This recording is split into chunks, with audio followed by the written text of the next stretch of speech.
The night my best friend, Alex, came back to the States, his wife, Sophie, slipped into my bedroom.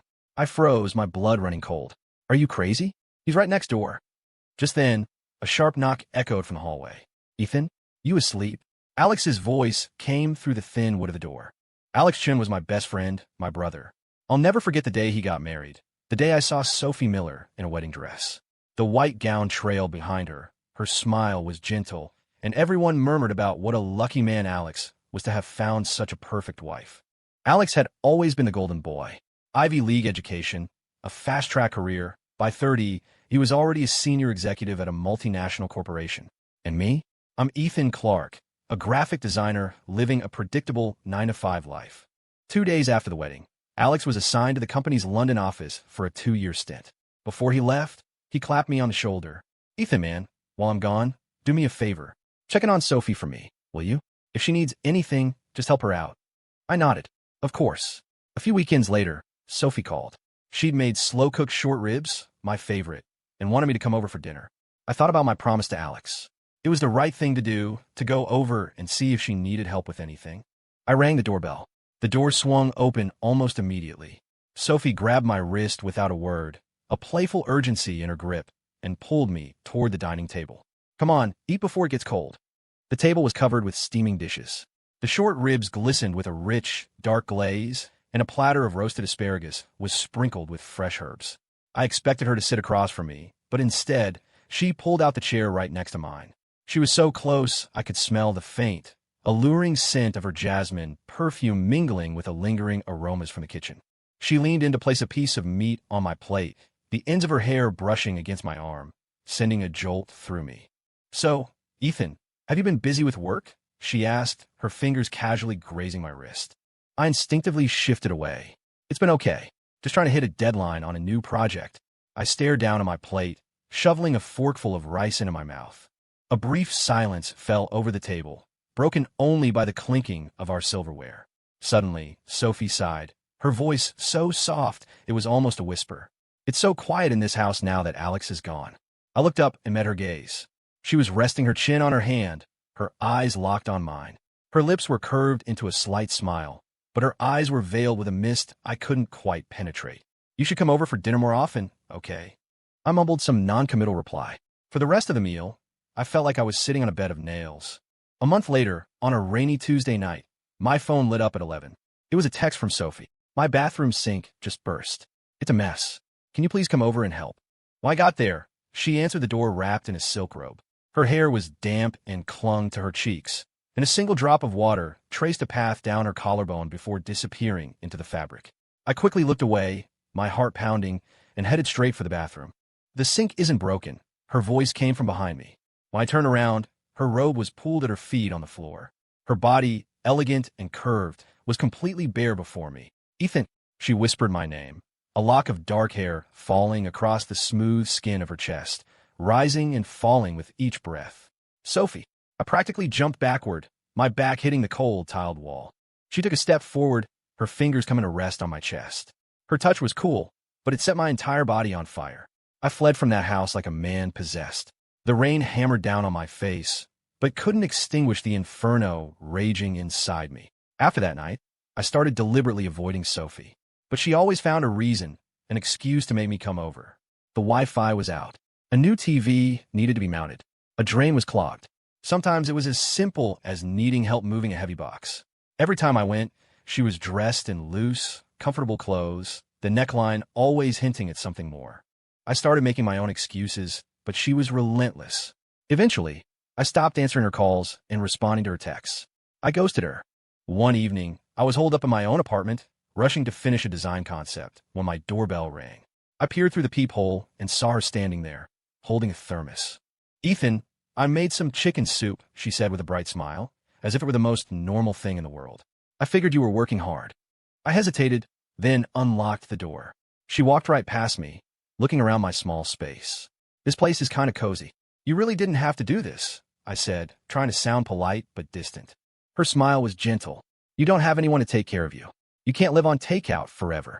She set the thermos on my small kitchen table and poured a bowl of the steaming soup. I was starving, so I drank it without a second thought. While I ate, she moved around the apartment, tidying up my clutter, wiping down the counters. A little while later, my vision started to blur at the edges. A heat, like molten lava, began to surge through my veins, making my skin prickle and burn. "Ethan, are you okay?" Sophie's voice sounded like it was coming from a great distance. Then suddenly, it was a whisper in my ear. Her cool fingers pressed against my forehead. Through a haze, I felt my shirt buttons being undone, the cool air a brief, inadequate relief against the fire consuming me. The rest of the night is a fractured mess of memory. All I can recall is the softness of her lips, the texture of her skin, and a tidal wave of guilt that threatened to drown me. When I woke up the next morning, I was in my own bed, my head splitting. "You're awake," Sophie murmured, her head resting on my chest. I shoved her away, a strangled cry escaping my lips. I scrambled for my clothes and bolted from the apartment, not looking back. A venomous hatred for her began to fester in my heart. She had drugged me. She had seduced me. I had betrayed my best friend. I was a monster. I didn't answer her calls for 2 weeks. Then she sent me a picture. It was a pregnancy test. 2 pink lines. My world tilted on its axis. Pregnant? With my child. How is this possible? My lips were numb, my heart hammering against my ribs. A cold sweat trickled down my spine, my shirt sticking to my skin. I felt a wave of vertigo, a profound sense of panic rising from the pit of my stomach. How could I ever face Alex? He asked me to look after his wife, not this. "We need to talk," her next text read. I went, my mind racing, preparing for her demands. But when I saw her, she was smiling. A bright, happy laugh. "Ethan, you're just too adorable, haha. I'm not pregnant. It's just a prop from a photo shoot." A wave of cold relief washed over me, immediately followed by a surge of disgust and fear. I had to get away from this woman. She was crazy. But in the next second, she was close, her slender fingers slowly, deliberately unbuttoning my shirt. My mind screamed at me to push her away, to run, but my body was frozen, pinned by some invisible force. I knew if I didn't escape right then, I would be damned forever. Just as I summoned the will to shove her away, she kissed me. The soft pressure of her lips stunned me into silence, my mind going completely blank. Suddenly, my phone buzzed, the vibration jolting me back to reality. I tore myself away from her. "We can't do this."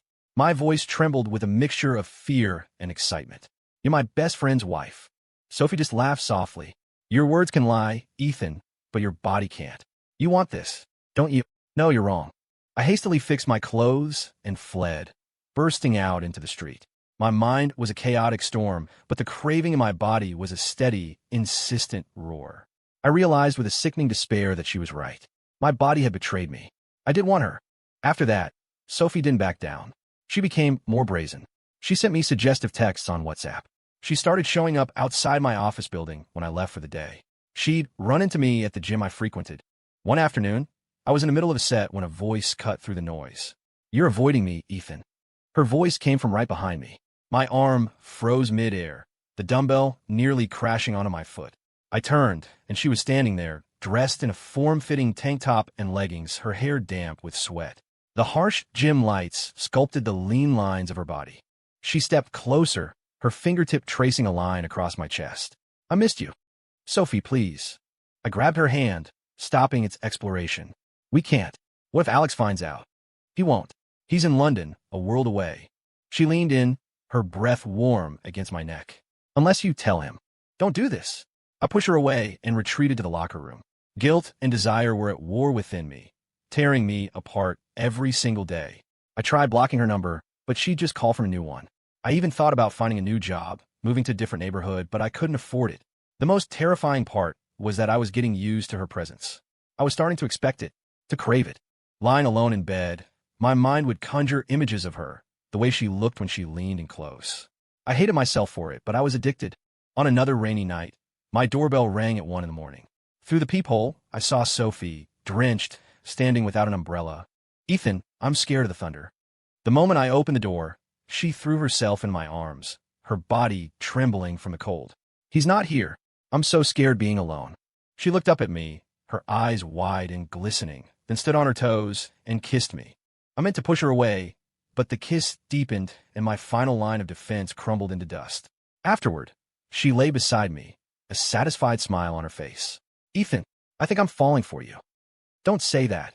I sat up abruptly. "We can't keep doing this. This is wrong." Sophie just laughed, a sound that sent a chill down my spine. Wrong? Then why is your heart beating so fast? Can you honestly say you don't love me? From that day on, I fell completely into the abyss. Every weekend, she would come to my apartment, and every time, after she left, I would drown in self-loathing, only to find myself surrendering again the next time she appeared, like an addict desperate for his next fix. I hated my own weakness, but I was powerless to resist her. 6 months later, Sophie was lying in my arms when my phone rang. I looked at the screen, and my body went rigid. It was Alex. I quickly composed my face and answered the call. Ethan, man, I got great news. Alex's voice was bright and cheerful on the other end. The company's transferring me back. I'll be home next month. My blood turned to ice. So soon? I thought it was supposed to be 2 years. Project wrapped up ahead of schedule, so they're bringing me back. I nodded mechanically, my eyes darting to Sophie. A strange, knowing smile flickered across her face. After I hung up, she wrapped her arms around my neck. Looks like our little game is about to get an upgrade, Ethan. I pushed her away, a terror unlike any I'd ever felt seizing me. Game? You think this is a game? How could this possibly be a game? Sophie tilted her head, her gaze chilling me to the bone. Then why did you keep playing? I had no answer. She was right. I'd had so many chances to end it, to walk away. Why had I let myself fall so deep? In the weeks that followed, I was plagued by nightmares. In them, Alex would discover everything, his eyes filled with a bottomless well of disappointment and pain. And Sophie would be standing off to the side, a cold smile on her face, as if she were merely a spectator. A month later, I picked Alex up from O'Hare. He insisted on going straight to his place, saying we had to have a proper drink to celebrate. Walking into that house, I felt like a man on death row. Ethan, thank you, man. Seriously, for looking after Sophie while I was gone, Alex said, raising a glass of whiskey. A year ago, I would have been ecstatic, ready to talk and drink with him all night. Now I just managed a stiff smile, my throat tight. Sophie emerged from the kitchen, carrying a platter of food. Stop fussing and sit down, Alex told her lovingly. Sophie, I brought you something. He slid a small, blue velvet box across the table. She opened it. Inside was a delicate diamond necklace. A flicker of something, scorn, maybe, passed through her eyes before being replaced by a perfectly composed smile. Thank you, Alex. It's beautiful. Throughout dinner, Alex doted on her, piling food on her plate, asking about her life, playing the part of the perfect husband. Sophie leaned against him, laughing softly at all the right moments. I felt like I was suffocating. When the meal finally ended, I jumped up to leave, but Alex pulled me back, insisting on another drink. Eventually, I was too drunk to drive and ended up in their guest room. At 1 a.m, the house was silent. I lay in bed, staring at the ceiling, when the soft click of the doorknob made every muscle in my body tense. The door opened, and Sophie slipped inside, locking it behind her. She was wearing a sheer, silk nightgown and floated silently to my bedside. I shot up. Are you insane? I hissed. This is your house. Alex is in the next room. That's what makes it fun. Did you miss me? I grabbed her hand as it crept toward me. Sophie, we can't. Sure. She pressed a finger to my lips. When your best friend gave me this necklace, all I could think about was wearing it. With you. I gasped. Before I could finish, her mouth was on mine, soft and warm. I was stunned into silence. At that exact moment, a knock came at the door. Ethan, you asleep? Alex's voice. We both froze as if time had stopped. The knock came again. You up? Yeah. I croaked, my voice cracking. I'm asleep. Open up. Need to talk to you about something. In a flash, Sophie slid off the bed and vanished underneath it. I threw on a shirt, took 3 deep breaths, and opened the door. Alex stood there holding 2 cans of beer. Can't sleep. Want to chat? He walked right in and sat on the edge of my bed, the very spot Sophie had occupied 30 seconds earlier. I felt a chill spread through me, terrified he would hear her breathing from under the dust ruffle. So, how's everything been? He asked, popping open a beer and handing it to me. Good. Fine. My hand was shaking so badly I could barely hold the can. Work's been going well. That's good to hear. It's great to be back. I really missed you guys. He took a long drink, then stood up. All right, I'll let you get some sleep. He finally walked out, closing the door behind him. I collapsed against it, gasping for air. A month later, we were all at a party with a few old friends. Alex and Sophie were there. Everyone was drinking, laughing. It was loud and chaotic. I went to the restroom, and on my way back, I heard raised voices coming from a secluded hallway. It was Sophie, her voice a strained, trembling whisper. What do you want to do? Then Alex, his tone low and weary, but unable to hide the exhaustion. Sophie, if you're in love with Ethan, then just be with him. I'll support you. My heart seized. The phone in my hand nearly slipped from my grasp. What are they talking about? Alex knows? Oh, you hypocrite, Sophie spat, her voice laced with a venom I'd never heard before. If you didn't love me, why did you marry me? Why did you have to ruin my life? I held my breath, pressing myself against the cold drywall, afraid to make a sound. This was a conversation I had no right to hear, but my feet felt like they were nailed to the floor. I'm sorry, Alex said, a note of genuine guilt in his voice. I know it wasn't fair to you. I know I ruined your life. And you betrayed me, she shot back. You ruined our marriage. I'm trying to make it right. By telling me to be with Ethan, I did that to hurt you, to make you feel what it's like to be betrayed by someone you trust. After a heavy silence, I heard footsteps moving away. I sagged against the wall, my mind reeling, trying to piece together the shrapnel of their conversation. Sophie approached me to get revenge on Alex, and I was just a pawn? The next day, she was waiting for me on the street as I left work. Ethan, she stood in front of me, her eyes red-rimmed as if she'd been crying. You know, don't you? You heard us fighting yesterday. It wasn't a question. I nodded, my throat tight. I heard some of it. A bitter smile twisted her lips. Then you know I only got close to you to get back at Alex. The words were a physical blow, stealing the air from my lungs. Even though I'd suspected it, hearing her admit it so plainly was excruciating. Why? I managed to ask. Why would you do that? Because Alex Chin ruined my life, she said, her voice terrifyingly calm. Our marriage was a lie from the very beginning. She took a deep breath. Do you want to know the truth, Ethan? The whole truth. I nodded again, numbly. Alex never loved me. He was in love with his college sweetheart, Olivia Hayes. Olivia. I knew the name. Alex had been crazy about her for years. We were all shocked when he suddenly announced he was marrying Sophie after dating her for less than 2 months. We all knew his heart belonged to Olivia. Olivia's family is old money, Sophie continued, her voice cold as steel. They didn't think Alex was good enough for her. They arranged for her to marry Julian Vance, the heir to the Vance Corporation. And Julian wanted her. She let out a sharp, mirthless laugh. But Julian knew Olivia was still in love with Alex, and he held a grudge. He was cruel to her. So Alex, in his infinite, misguided wisdom, decided that if he married someone else, anyone else, it would prove to Julian that he had moved on. He thought it would make Julian less resentful, that he might treat Olivia better. So he chose me. He pursued me. He proposed. He married me. Isn't that hilarious? I actually thought he loved me. Her voice began to tremble, and fat tears started rolling down her cheeks. I found out the truth the day before our wedding. He never even touched me, Ethan. The overseas assignment? He volunteered for it. Your best friend, she choked out, the man everyone thinks is so perfect, is nothing but a cold, selfish bastard. He destroyed my life. What did he think I was?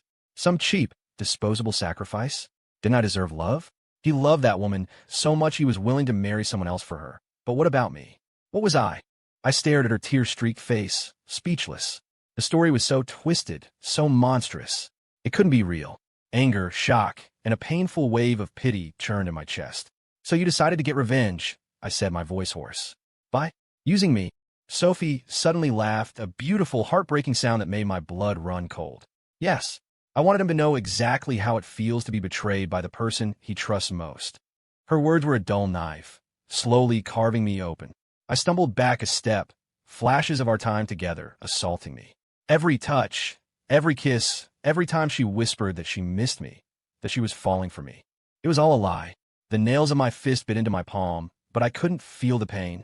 Since the night she drugged me, I'd been living in a private hell, drowning in guilt while simultaneously addicted to her touch. And now I knew. It was all just a calculated performance. Because of Alex, Sophie's life was ruined. But what about me? Wasn't I a victim too? You know, Sophie said, stepping closer, her cool fingers touching my cheek. The most ironic part is, somewhere along the way, I actually fell for you. My head snapped up. You were sincere. You were warm. There was no calculation in your eyes when you looked at me. I started looking forward to seeing you. My heart started beating faster when you smiled. She leaned in, her voice dropping to a whisper. I've never been with another man. Alex never touched me. My first time, it was with you. I froze, my mind flashing back to that first night. After I'd run out of my apartment, I'd eventually returned to find a small, dark red stain on my bedsheets. Ethan, she said softly, I really do love you. Stop, I said, the word catching in my throat as I grabbed her wrist. Sophie, you're still Alex's wife. This, us, it's wrong. What's right and what's wrong? She shot back, pulling her hand free. Alex destroyed my life with a lie. I just paid him back in the same currency. I shook my head, feeling a profound sense of exhaustion. Two wrongs don't make a right. Sophie stepped close again, so close I could feel her breath on my skin. Then tell me, she whispered, her eyes searching mine. Are your feelings for me wrong, too? I couldn't answer. I couldn't deny what I felt for her, but how could anything pure grow from such poisoned soil? Seeing my silence, Sophie stepped back, the light in her eyes dimming. I see. She turned to leave. Wait, I called out instinctively. What happens now? She paused but didn't look back. Julian and Olivia got divorced. He found someone new. Alex came back for her. He's planning to take her away with him, to start a new life somewhere no one knows them. I stood frozen on the sidewalk as the world spun around me. Alex was leaving? With Olivia? It meant he had planned everything, including walking away from his marriage, from Sophie, from the very beginning.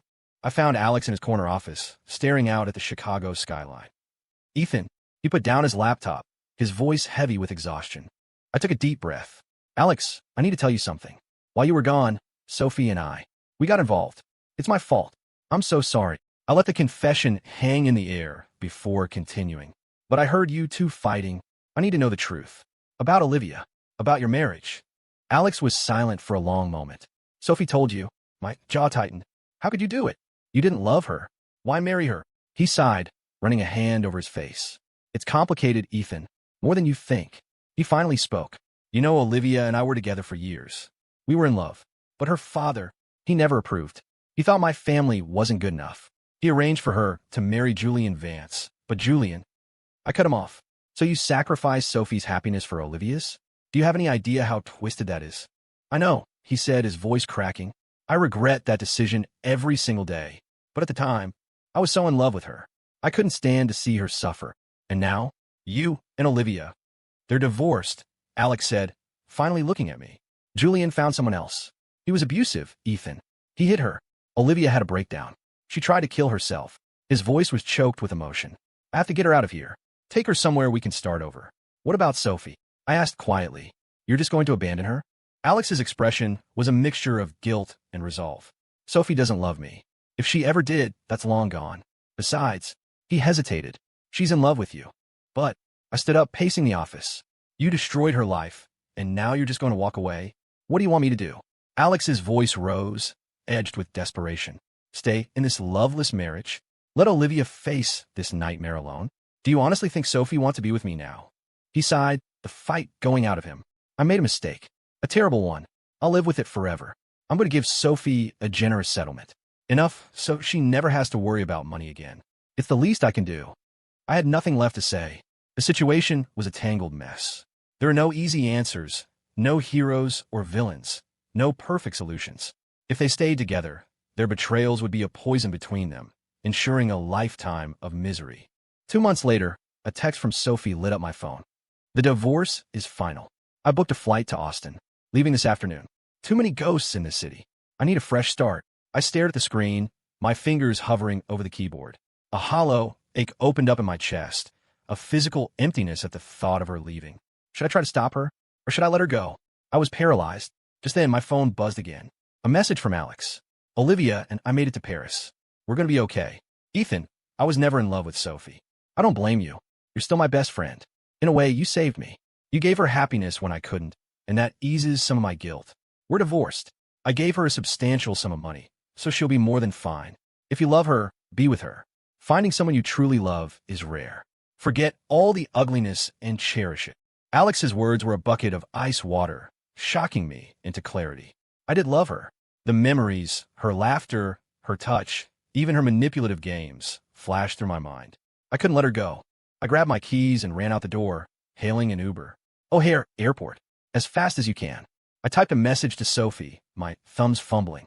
Wait for me at the airport.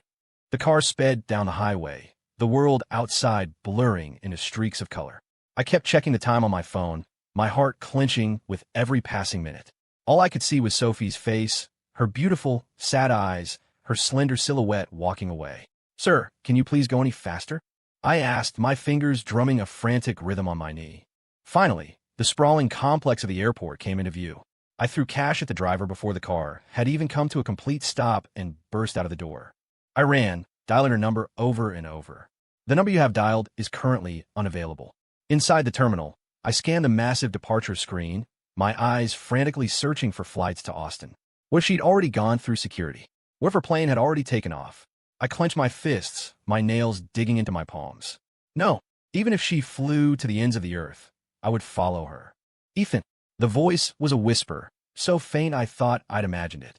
I spun around, and there she was, standing in the middle of the bustling crowd, wearing a simple gray trench coat and black jeans, a small suitcase at her side.